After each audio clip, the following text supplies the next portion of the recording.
Good morning. Please, everyone, meet Jack, also called Juan or Juanito. Also Simple Dog from Hyperbole and a Half, because he's basically what that book was based on. He's falling asleep right now. He's having some wobbly legs.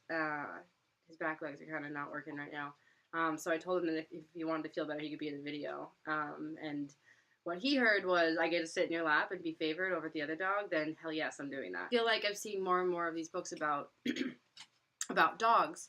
And I don't know if I'm seeing more and more of them or I'm being given more and more of them ever since I started volunteering at the animal shelter that's up the street. What I didn't realize about books about dogs is that you want to be very careful picking them up because they always end a certain way. For instance, I've never read Marley and Me. I didn't think I realized it was a book. This was back in high school. I think I was a junior in high school. And so I stayed home, I watched a chick flick, and then I was like on the little like movie thing being like, oh, what should I watch next? I was like, Marley and Me. It's about a family and a dog. Like, oh, I'll check it out. I cried for 2 straight. I don't cry a lot about. I cried for 2 straight hours. My friend was so concerned that she came over and she was like, what happened? Why are you on the floor? And I was like, and she's like, well, you don't watch dog movies. Like, you don't do it because it never ends well. But, like, I don't know. The only other dog movies that I'd watch was, like, Homeward Bound, and they all made it back okay. Well, warning, don't watch or read dog things because chances are they're going to end a very specific way. Don't read Marley and Me. It's a very good movie, but it was devastating. I did read one, The Art of Racing in the Rain, which I loved. It was a really interesting perspective. It was like through the eyes of the dog, and it was funny and it was hard. I did cry, but I mean I got through it. So I would recommend that book. But I have these 3 other books that I've been given, and I haven't read them yet, and I'm a little nervous. A Dog's Purpose. My mom keeps giving him to me. God love her. I'm so afraid. Oh, one of the first critic quotes. An amazing book. I laughed and smiled and cried. Okay. I also read a book called Oogie, which is about a puppy that was rescued. He was a bait dog, and he's like the ugliest dog ever. Like, he's just completely mangled. And then like the journey that the family went on to, reconstruct him, and then like the amazing dog that he turned out to be, even though he had like a horrible beginning. That was really uplifting. That was great. I like those stories about like dogs that people think they're going to be like horrible, mean, and then they're like, oh, we're so happy because dogs are.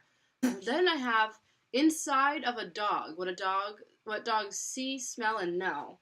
This sounds more sciencey. I think I'd be safe with this one. This other one I have, Wallace. I was watching the news recently, and apparently Wallace is dead now. He's not in the book. The book, he's not. But I was watching the news, and they're talking about this dog because he's like a frisbee dog. And they're talking about how they're like, oh, really sad. Like, Wallace has passed. And, it's because the book came out a couple of years ago. Now I don't want to read the book. Now I'm like, I know what happens at the end. Like, Wallace dies.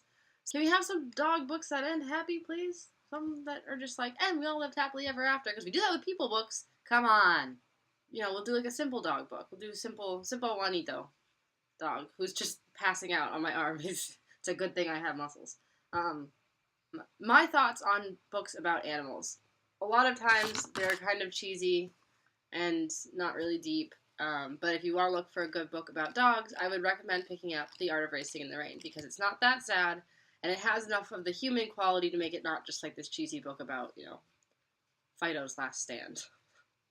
Stay tuned for, oh, wait a minute, a war.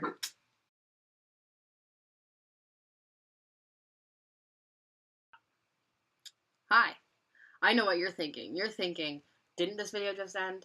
Well, it did. However, I'm super stoked because my room got completely redone. Everything got changed because I got new bookshelves. So I'm going to show you really quick. Check out the new bookshelves. New bookshelves.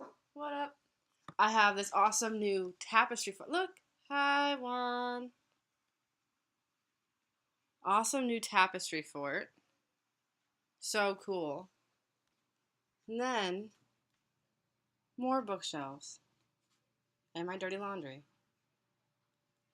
So anyway, I just wanted to show you my super awesome new book space, which means you can expect a book haul coming at you real soon.